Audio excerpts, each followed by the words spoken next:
അതിൽ നമുക്ക് എല്ലാവർക്കും അറിയാം, ഇപ്പോൾ നമ്മുടെ സബ് സെന്റേഴ്സുകൾ എല്ലാം മിഡിൽ ലെവൽ സർവീസ് പ്രൊവൈഡേഴ്സ് ഉൾപ്പെടെയുള്ള ഒരു ടീമായിട്ടാണ് ഇപ്പൊ പ്രവർത്തിക്കുന്നത്.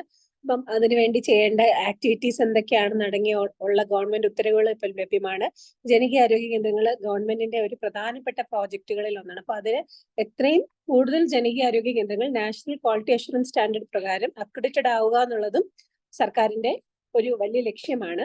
20% സ്ഥാപനങ്ങൾ ഈ വരുന്ന വർഷം അക്രഡിറ്റഡ് ആവുക എന്നുള്ളതാണ് നമ്മുടെ ടാർഗറ്റ്. അതുകൊണ്ട് തന്നെ ഓരോ സ്ഥാപനത്തിലും എന്തൊക്കെ ഫെസിലിറ്റീസ് വേണം, അക്രഡിറ്റേഷന് വേണ്ടി എന്തൊക്കെ കാര്യങ്ങളാണ് നിങ്ങൾ ചെയ്യേണ്ടതെന്ന് നിങ്ങൾക്ക് ഫെമിലിയറൈസ് ആവാനുള്ള സെഷൻസ് ആണ് ഇതെല്ലാം. ഇത് പ്രാവർത്തികമാക്കുന്നതിലൂടെ നിങ്ങളുടെ ജോലി ചെയ്യുന്ന രീതി കുറച്ചുകൂടെ സിസ്റ്റമാറ്റിക് ആവുകയും മെച്ചപ്പെട്ട സേവനം ജനങ്ങൾക്ക് നൽകാൻ സാധിക്കുകയും ചെയ്യുന്നതാണ്. നാഷണൽ ക്വാളിറ്റി അഷുറൻസ് സ്റ്റാൻഡേർഡ് എന്ന് പറയുമ്പോൾ ഗവൺമെന്റ് ഓഫ് ഇന്ത്യ ഓരോ ഹെൽത്ത് കെയർ ഇൻസ്റ്റിറ്റ്യൂഷൻസിനെയും സ്റ്റാൻഡർഡൈസ് ചെയ്യാനും ഒരു ഗവൺമെന്റ് നിഷ്കർഷിക്കുന്ന സ്റ്റാൻഡേർഡിലേക്ക് ഓരോ ക്വാളിറ്റി സർവീസസും എത്തുന്നതിന് വേണ്ടിയിട്ടും ആയിട്ട് ലിസ്റ്റ് ഔട്ട് ചെയ്യപ്പെട്ടിരിക്കുന്ന ഒരു അക്രഡിറ്റേഷൻ സ്റ്റാൻഡേർഡ് ആണ്. അപ്പൊ ഇതിൽ നമ്മൾ അക്രഡിറ്റഡ് ആവുകയാണെങ്കിൽ അവർ പറയുന്ന ചാർട്ട് ഔട്ട് ചെയ്തിരിക്കുന്ന ഓരോ ക്രൈറ്റീരിയയിൽ 70% സ്കോർ നമുക്ക് അറ്റൈൻ ചെയ്യാൻ സാധിച്ചാൽ നമുക്ക് അത് പ്രകാരം ഇൻസെന്റീവ്, സ്ഥാപനത്തിന് ഇൻസെന്റീവുകൾ ലഭിക്കുന്നതാണ്. അതിലൂടെ നമ്മുടെ സ്ഥാപനത്തിന്റെ അടിസ്ഥാന സൗകര്യം മെച്ചപ്പെടുത്തുന്നതിനും സ്റ്റാഫിന് മെച്ചപ്പെട്ട സൗകര്യങ്ങൾ ഒരുക്കുന്നതിനുമൊക്കെ ഈ ഇൻസെന്റീവ് തുക ഉപയോഗിക്കാവുന്നതാണ്. അതോടൊപ്പം നമ്മൾ വർക്ക് ചെയ്യുന്ന സ്ഥാപനം നാഷണൽ ലെവലിൽ അക്രഡിറ്റ് ചെയ്യപ്പെട്ട സ്ഥാപനമായി മാറുകയും ചെയ്യും.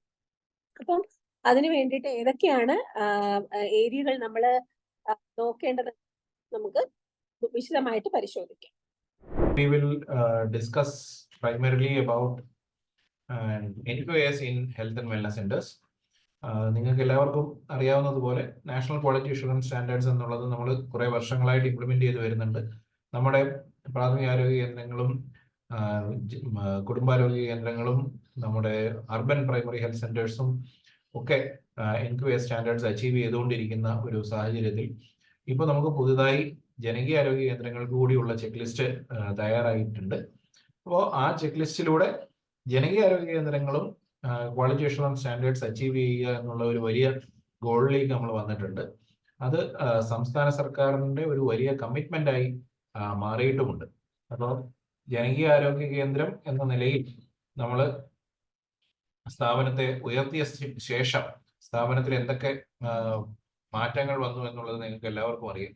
ആ മാറ്റങ്ങളെ കുറച്ചുകൂടി ഒന്ന് സ്ട്രീംലൈൻ ചെയ്ത് പ്രോപ്പറായിട്ട് ഡോക്യുമെന്റ് ചെയ്ത് കഴിഞ്ഞാൽ നമുക്ക് ക്വാളിറ്റി അഷുറൻസ് സ്റ്റാൻഡേർഡ്സിലേക്ക് എത്താൻ പറ്റുന്ന രീതിയിൽ തന്നെയാണ് ഈ സ്റ്റാൻഡേർഡ്സ് രൂപകൽപ്പന ചെയ്തിട്ടുള്ളത്. നിങ്ങൾക്ക് അറിയാവുന്ന കാര്യങ്ങൾ തന്നെയാണ്. But we will go through the first session on health and wellness centres എന്താണ് എന്നുള്ളതിനെ കുറിച്ച്. നിങ്ങൾക്ക് എല്ലാവർക്കും അറിയാം, നമ്മുടെ പ്രാഥമിക ആരോഗ്യ പരിരക്ഷയ്ക്കുള്ള സംവിധാനങ്ങൾ ഒരു സബ് സെന്റർ 5000 ജനസംഖ്യയ്ക്കും ഒരു PHC 20,000 മുതൽ 30,000 ജനസംഖ്യയ്ക്കും ഉള്ളതാണ്. ട്രൈബൽ ഏരിയയിൽ അല്ലെങ്കിൽ ഹില്ലി ഏരിയയിലാണെങ്കിൽ 3000 പോപ്പുലേഷനാണ് ഒരു സബ് സെന്റർ ഉള്ളത്. നമ്മുടെ യൂണിവേഴ്സൽ ഹെൽത്ത് കവറേജ്, അതായത് സമഗ്ര ആരോഗ്യ പരിരക്ഷയുടെ ഒരു കണ്ടിന്യൂം ഓഫ് കെയർ, അതായത് പ്രാഥമിക ആരോഗ്യ കേന്ദ്ര തലം മുതൽ ഏറ്റവും മുകളിലുള്ള മെഡിക്കൽ കോളേജ് തലം വരെയുള്ള രോഗികളുടെ യാത്ര നമ്മൾ പരിശോധിക്കുകയാണ് എങ്കിൽ പ്രാഥമിക ആരോഗ്യ കേന്ദ്ര തലങ്ങളിലും ജനകീയ ആരോഗ്യ കേന്ദ്ര തലത്തിലുമാണ് ഏറ്റവും കൂടുതൽ സർവീസുകൾ കൊടുക്കേണ്ടതായിട്ടുള്ളത്. അവിടെയാണ് ഗേറ്റ് കീപ്പിംഗ് നടക്കേണ്ടത്. രോഗികൾക്ക് ആവശ്യമുള്ളവർ മാത്രം സെക്കൻഡറി കെയർ, സ്പെഷ്യലിസ്റ്റ് ചികിത്സ ആവശ്യമുള്ളവർ മാത്രം സെക്കൻഡറി കെയർ, അതായത് നമ്മുടെ താലൂക്ക് ആശുപത്രികളിലേക്കും ജില്ലാ ആശുപത്രികളിലേക്കും അതിന് മുകളിലുള്ള മെഡിക്കൽ കോളേജുകളിലേക്കും പോകേണ്ടി വരുന്നു എന്നുള്ളത് ഉറപ്പുവരുത്തുക എന്നുള്ളത് നമ്മുടെ കണ്ടിന്യൂം ഓഫ് കെയർ ശരിയായ രീതിയിൽ മാനേജ് ചെയ്യുന്നതിന് വളരെ പ്രധാനമായിട്ടുള്ള ഒരു കാര്യമാണ്.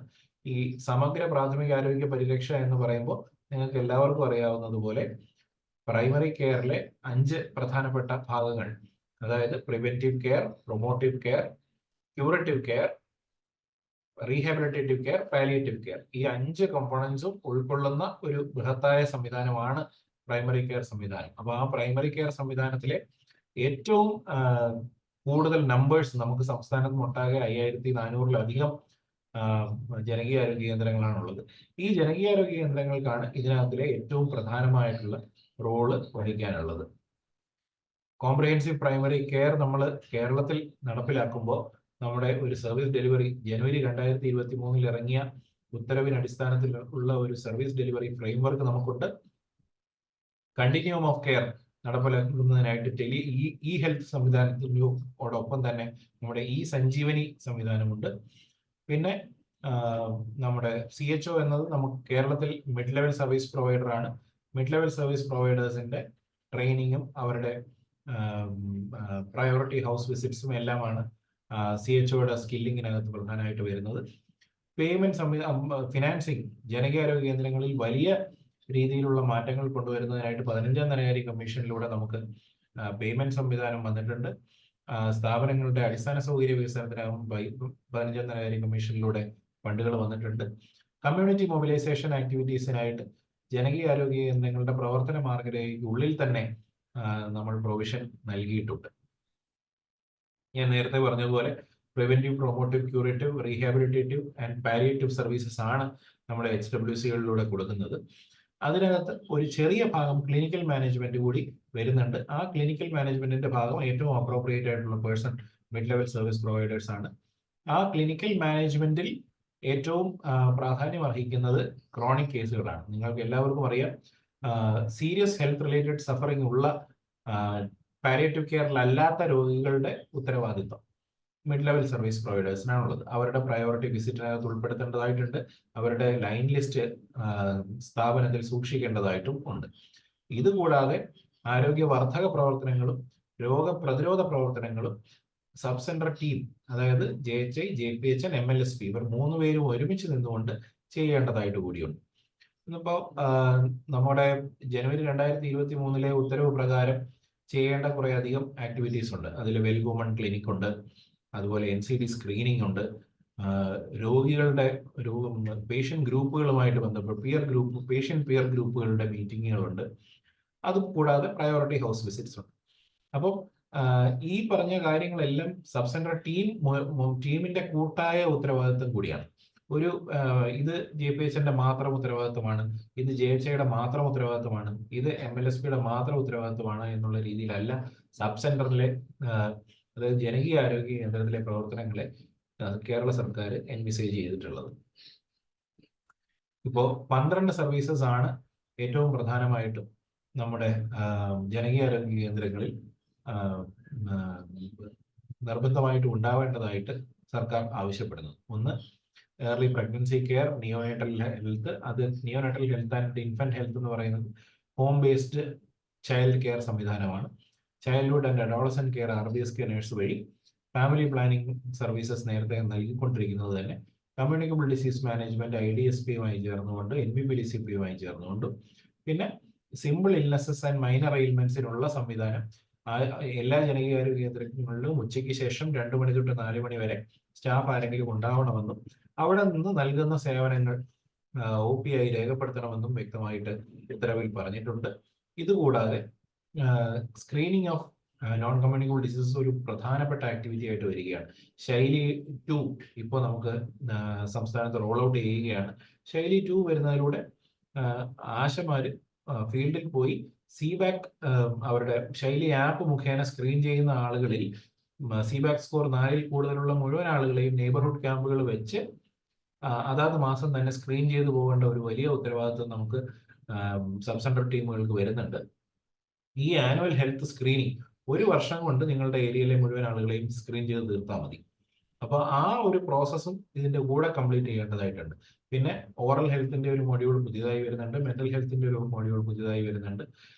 പാലിയേറ്റീവ് കെയറിന്റെ ആക്ഷൻ പ്ലാൻ ഓൾറെഡി സർക്കാർ ഇറക്കിയിട്ടുണ്ട്.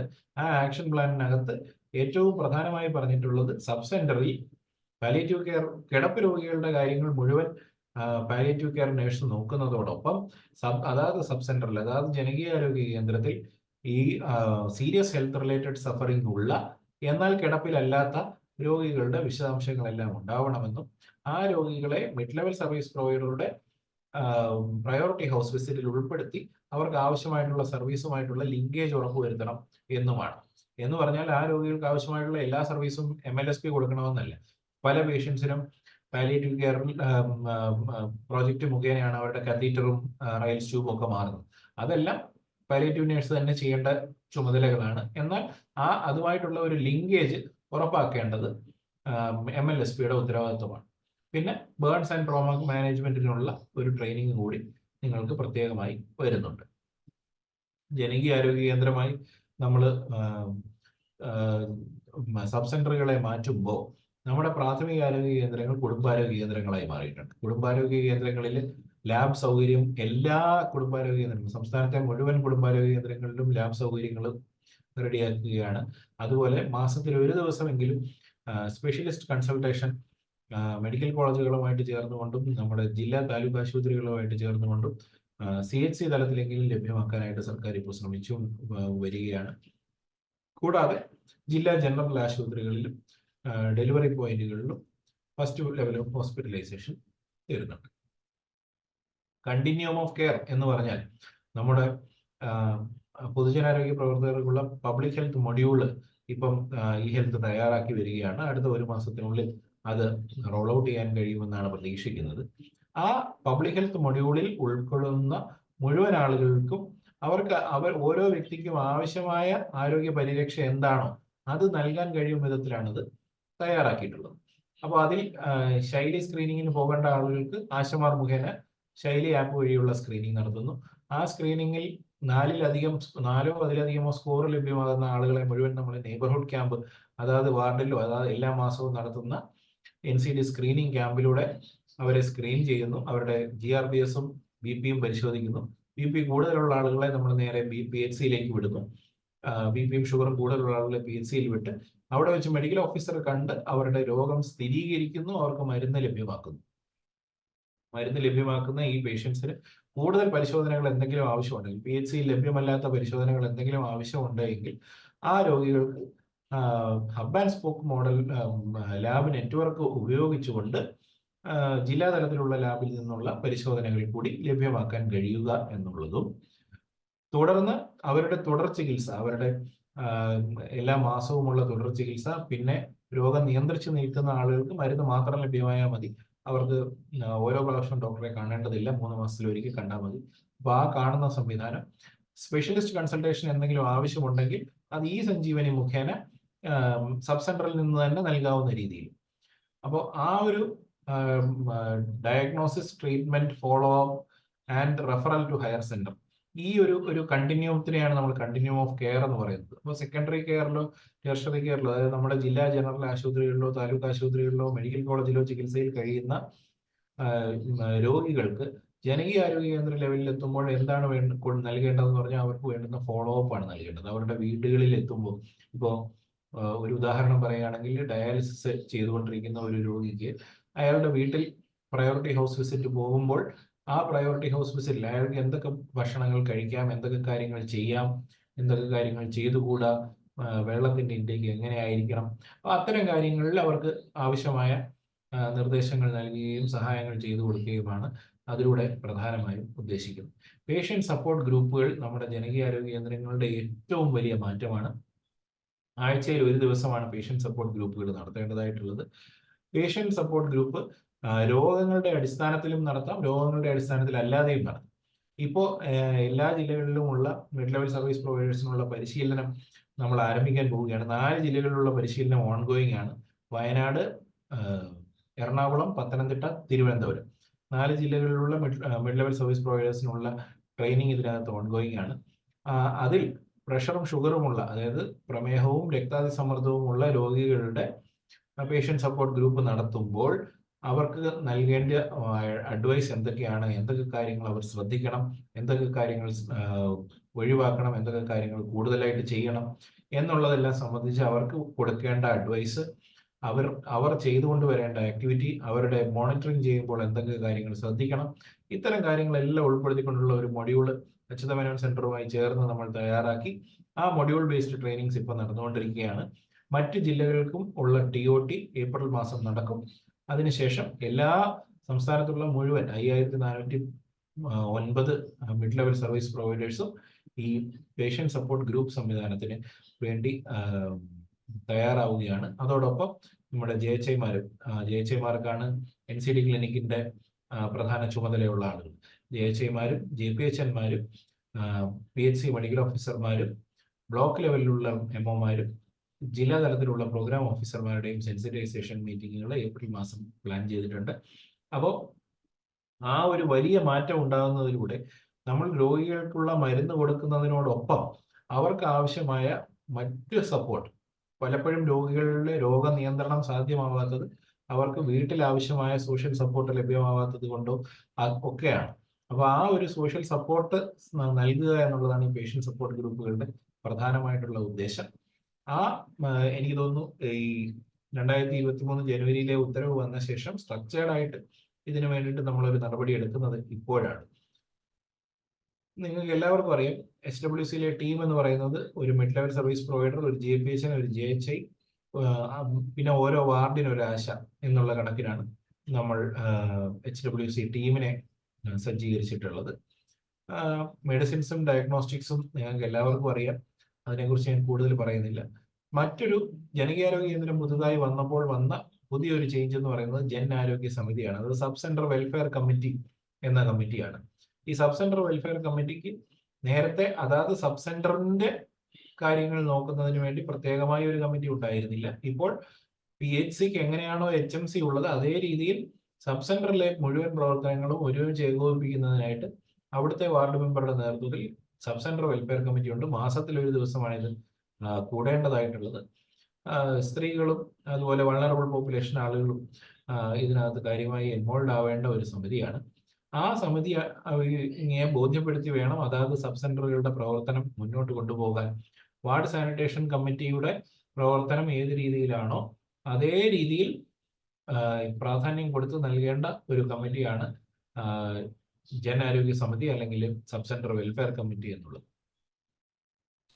ഇതുകൂടാതെ കേരള സർക്കാർ പ്രധാനമായിട്ടും മുന്നോട്ട് വയ്ക്കുന്ന ഒരു ഹെൽത്തി ലൈഫ് ക്യാമ്പയിൻ ഉണ്ട്. ആ ഹെൽത്തി ലൈഫ് ക്യാമ്പയിന്റെ ഭാഗമാണ് ഈറ്റ് റൈറ്റ് മൂവ്മെന്റും ഈറ്റ് ഹെൽത്തി ഈറ്റ് സേഫ് എന്നുള്ള കാര്യവും. ഭക്ഷണചര്യയിൽ പാലിക്കേണ്ട മിതത്വവും ശ്രദ്ധിക്കേണ്ട കാര്യങ്ങളുമാണ് അതിലൂടെ പ്രധാനമായിട്ട് ഉദ്ദേശിക്കുന്നത്. നിങ്ങൾക്ക് എല്ലാവർക്കും അറിയാം, ആർദ്രം ജനകീയ ക്യാമ്പയിൻ നമ്മുടെ കോവിഡ് മഹാമാരി വരുന്നതിന് മുൻപ് ഒരു ആർദ്രം ജനകീയ ക്യാമ്പയിൻ നമ്മൾ വലിയ രീതിയിൽ മുന്നോട്ട് കൊണ്ടുവന്നിരുന്നു. അതിന്റെ ഒരു തുടർച്ച എന്നുള്ള രീതിയിൽ ആനുവൽ ഹെൽത്ത് കലണ്ടർ സജ്ജീകരിച്ച് ഒരു സബ് സെന്റർ ഏരിയയിൽ നടത്തേണ്ട മുഴുവൻ പ്രവർത്തനങ്ങളും നേരത്തെ തന്നെ പ്ലാൻ ചെയ്ത് അതിനനുസൃതമായിട്ട് ഇൻഡിവിജ്വലിനെയും കമ്മ്യൂണിറ്റിയെയും എൻഗേജ് ചെയ്യുക എന്നുള്ളതാണ് ഈ ഹെൽത്ത് പ്രൊമോഷൻ ക്യാമ്പയിൻ കൊണ്ട് ഉദ്ദേശിക്കുന്നത്. ഇതിനുവേണ്ടി ഒരു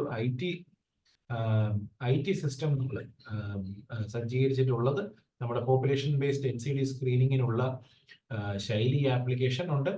പബ്ലിക് ഹെൽത്ത് ആപ്പ് ഉണ്ട് നമ്മുടെ JHIമാർക്കും GPHNമാർക്കും വേണ്ടി.